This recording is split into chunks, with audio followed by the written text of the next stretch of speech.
we'll just start chalk walking for a couple of minutes, kind of warm you up. So we'll warm you up like this, and then once you get warmed up, we'll increase the speed and probably up the jets and have you do some jogging, okay?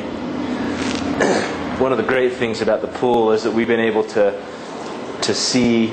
have you watch your feet as you walk, and how much that was able to that helped you when we were first learning, or when you were first walking in the water and trying to work on stepping through that foot. I'm going to speed this up, all right? We'll do a little jogging.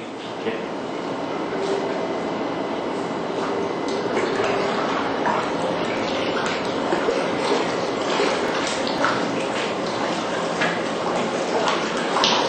How's that speed? Good. Too easy? Yeah, you can still see some differences in your muscle tone in your legs still a little bit. Oh yeah. It's getting better and better though. It's great. We'll slow you back down, okay? Let you walk just for a second. Then we'll do some other things here.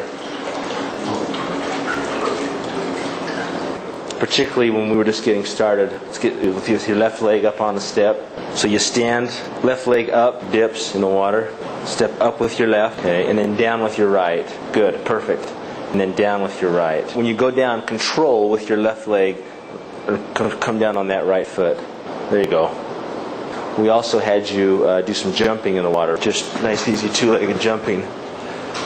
And again, in that non-weight bearing environment or low weight bearing environment, able to do some things that you just couldn't do out in dry land.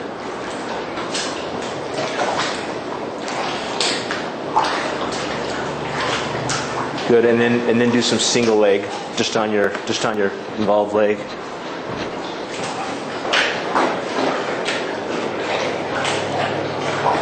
Do the squat, so you're hanging on, coming down and up.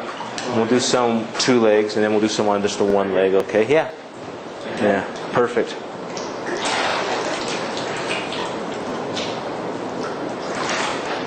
Good. And then Renato, do some on one leg now, for me, please.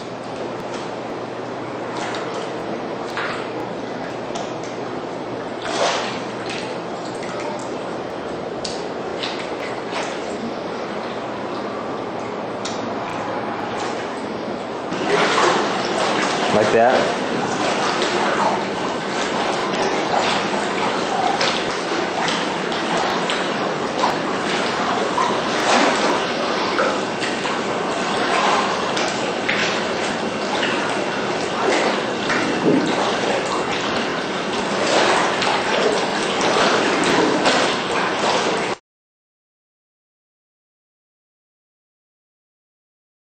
He was, like I already mentioned, he was minus 32 degrees of dorsiflexion, and his inversion was only 2 degrees, eversion was 6 degrees. When he finished his treatment of a total of 11 visits, his dorsiflexion was to 0, which is functional. We like a little bit more than that, but it was functional at 0. And inversion was 14 degrees, eversion was 16 degrees. Eversion was within normal limits. Inversion was still a little bit limited, but again, a functional amount of inversion for him to be able to walk and to. He's from Brazil and likes to play soccer.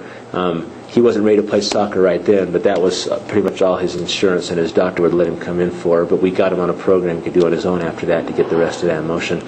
Some of the things that changed drastically were his strength. He'd lost a lot of strength, particularly in the ankle motions, and his strength went from poor to good strength, from a 3 out of 5 to basically a 4 plus to a 5 out of 5 on all of his strength. And then the biggest difference for him was his walking. When he came in, like I said, he was on 2 crutches, hardly any weight bearing, and when he left, he was on no crutches with a normal functional gait pattern and relatively no pain unless he was walking for a long period of time.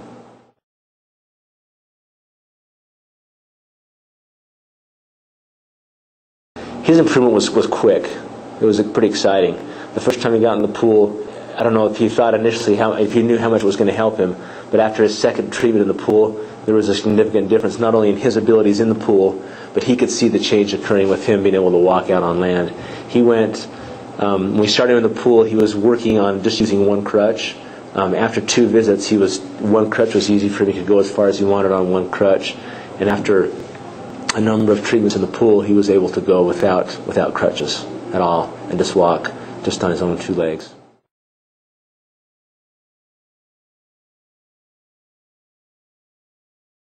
You know, initially it was to get him walking. We have the 2 cameras that will show a side view and a front view of the feet, and I wanted him to be able to see in the water what his legs were doing when he walked. You know, for as much as we can stand and watch somebody walk and tell them what's going on, for the patient to be able to see it in real time like that, and not have to be looking sideways into a mirror or trying to look in the reverse reflection of a mirror, but be able to look at themselves walking on that through those cameras, allowed him to see more for himself and understand better, first of all, what we were trying to explain to him about his gait deficiencies.